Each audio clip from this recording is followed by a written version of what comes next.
reason that we protect the environment is because there's a spiritual connection.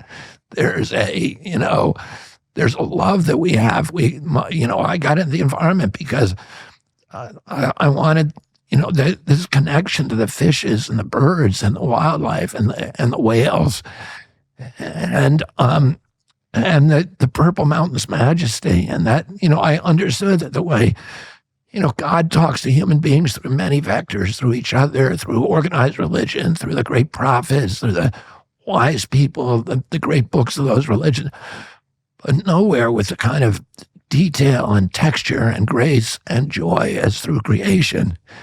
And when we destroy nature, we diminish our capacity to sense the divine, to understand who God is and what our own potential is and duties are as human beings. When we destroy nature, we degrade our own ability to experience the divine. The living are soft and yielding, the dead are rigid and stiff. Living plants are flexible and tender, the dead are brittle and dry. So I definitely agree with Kennedy, but Kennedy didn't really explain in details of why that is, that God speaks to us through nature. So I'm going to break this down for you guys. You see, if you follow the same principle that nature follows, we evolve. We can evolve to the level of the divine. Why? A flower that is flexible and tender evolves.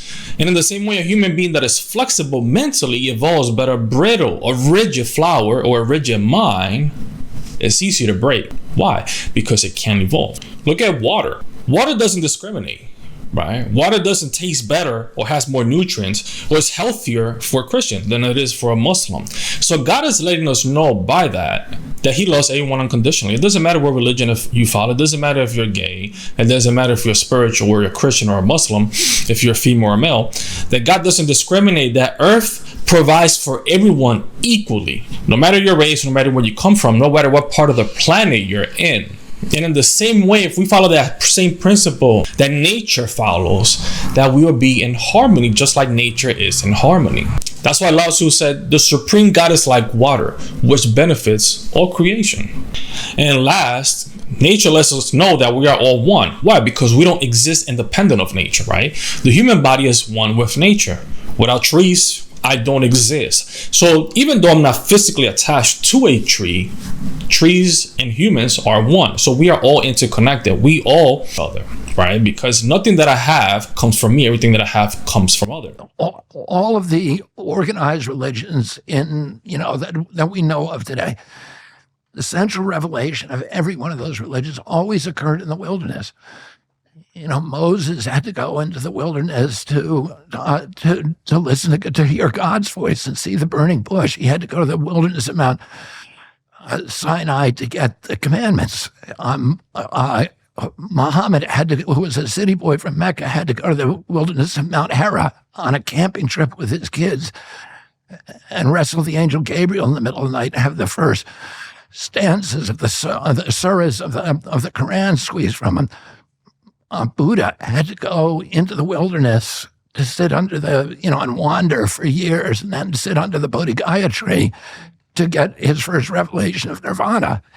And Christ had to spend 40 days in the wilderness to discover his divinity for the first time. And his mentor was John the Baptist, who lived in a cave in the Jordan Valley and ate honey of wild bees and locusts. And then all of Christ's parables come from nature. I'm the vine, you are the branches, the mustard seed, the little swallows, the scattering the seeds on the fallow ground. Because that is where we sense the divine. God talks to us through the fishes, the birds, the leaves. They're all, words from our Creator. And that is why we preserve nature. Yes. Now, what is it with the symbolism of nature and getting these insights from God?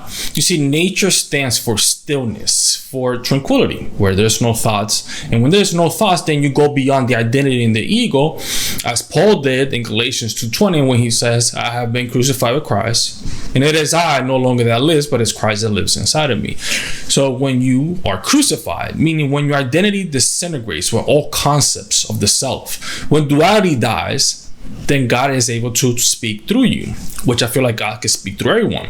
In Hinduism, it's called the Atman, the true self, the spark of God that's inside of you. Christianity just calls it the Holy Spirit. Mostly spiritual people will call it your intuition. But for you to be able to draw this kind of information from God, you have to be still. You have to be a Buddha. You have to be mindful all day long. And when you're mindful, then the divine is able to speak through you. So yes, nature is very important for the reasons that I spoke about earlier, but also to understand if that you shut the mind off, no, you're not going to draw demons like Christians will tell you, but you will draw the divine, and you will draw the information that is needed for you to progress in life. And it is that simple. So I would suggest that Kennedy was definitely completely right. He just didn't give much information for people to fully understand the importance and the symbolism of nature and how it can help us progress and spiritually evolve. But if you enjoyed the video, like, share, and subscribe. I'll see you guys next time.